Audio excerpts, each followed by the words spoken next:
कूड़ेदान में ईरान का फार्मूला 10। लेबनान में इजराइल का बारूद बर्बादी की नई लकीर खींच रहा। हॉर्मुज के दरवाजे पर अब भी ताला। अमेरिकी सैनिकों की तैनाती जस की तस। यूएई भी डील से नहीं खुश और ईरान की ओपन वार्निंग। ये 6 बेहद खतरनाक संकेत हैं सीज फायर टूटने के और अगले कुछ घंटों में युद्ध के भीषण रूप में छेड़ने का।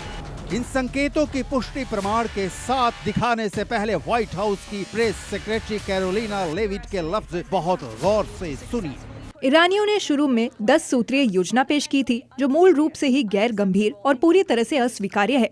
राष्ट्रपति ट्रंप और उनकी वार्ता टीम ने इसे सचमुच कूड़ेदान में फेंक दिया। मिडिल ईस्ट में युद्ध की बारूदी गंध में सीज फायर की सुगंध की सांसें घुट रही हैं। टूटती सांसें किसी भी वक्त विकराल वार के रूप में तब्दील हो जाएं तो कोई अचरज की बात नहीं। आपने व्हाइट हाउस से जारी वक्तव्य सुना, अब आपको अमेरिका के उपराष्ट्रपति जेडी वेंस को सुनना चाहिए। मुझे लगता है कि सीज फायर में बहुत बड़ी गलतफहमी पैदा हुई है। ईरान को लगा कि सीज फायर में लेबनान भी शामिल है। ऐसा कभी नहीं था। हमने कभी ये वादा नहीं किया। क्या है सीज फायर की शर्तें? क्लियर नहीं। किन मुद्दों पर दोनों पक्ष युद्ध विराम के लिए राजी हुए? साफ नहीं। 10 दिसंबर को इस्लामाबाद में वार्ता शुरू होनी थी, अगली तारीख के लिए टल गई। ना खाड़ी के पानी में उबाल कम हुआ है, ना ईरान की टोन में बदलाव हुआ है, ना अमेरिका का रुख नरम हुआ है, ना इजराइल ने युद्ध विराम पर 100% हामी भरी है, ना खाड़ी देशों जैसे यूएई ने सीज फायर को लाइक किया है। तो सबसे बड़ा सवाल तो यही है कि कहां हुआ है सीज फायर? ईरान का सूना आसमान दुनिया देखे या लेबनान में नेतन्याहू की गरजती मौत उगलती तोपों की तस्वीरें दुनिया देखे? लेबनान इस वक्त सीज फायर की कब्र के रूप में तब्दील हो चुका है।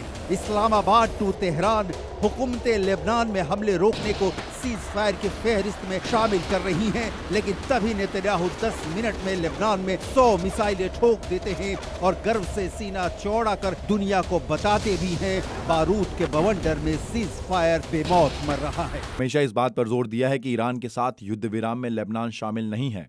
आज हमने हिजबुल्लाह को पेजर ऑपरेशन के बाद सबसे बड़ा झटका दिया है। हमने 10 मिनट में 100 ठिकानों को निशाना बनाया। उन्हें पता ही नहीं चला कि क्या हुआ। नेतन्याहू के बयान के बाद ईरान के विदेश मंत्री अब्बास अरागची ने भी सीज फायर तोड़ने की धमकी दे डाली। लेबनान पर हमला सीज फायर की शर्तों का सीधा उल्लंघन है। यह अमेरिका की साजिश है। वो इजराइल के जरिए युद्ध जारी रखे हुए है। अमेरिका को एक विकल्प चुनना होगा, या तो युद्ध विराम या फिर इजराइल के जरिए युद्ध। दोनों एक साथ नहीं चल सकते। ईरान ने लेबनान के समर्थन में एक बड़ा एक्शन स्टेट ऑफ हॉर्मुज में लिया है। ईरान ने सीज फायर के शर्तों का उल्लंघन करते हुए हॉर्मुज के समुद्री मार्ग को बंद कर दिया है। उधर ट्रंप वादा तोड़ नेता के तौर पर सोशल मीडिया पर छाए हुए हैं कि जब तक ईरान के साथ हुआ समझौता पूरी तरह लागू नहीं होता, तब तक अमेरिकी सेना ईरान के आसपास तैनात रहेगी। ट्रंप ने ट्रूथ सोशल पर पोस्ट कर चेतावनी दी, अगर समझौते का पालन नहीं हुआ तो फिर से गोलीबारी शुरू होगी, जो पहले से ज्यादा बड़ी, ताकतवर और विनाशकारी होगी।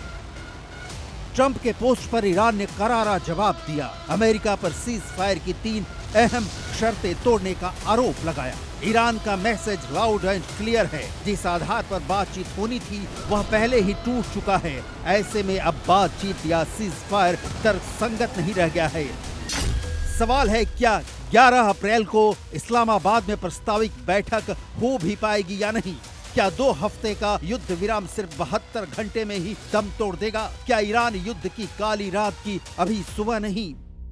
इन सवालों के जवाब 6 संकेतों में आपने देखा। अब पूरी दुनिया की नजरें उन एक्शन पर टिकी हैं जो ईरान अमेरिका इजराइल के खिलाफ उठाता है, अमेरिका ईरान के खिलाफ उठाता है। फिलहाल तो लेबनान में सीज फायर के फावड़े से हिजबुल्लाह की नेतन्याहू कब्र खोद रहे हैं। Bureau report, CBG।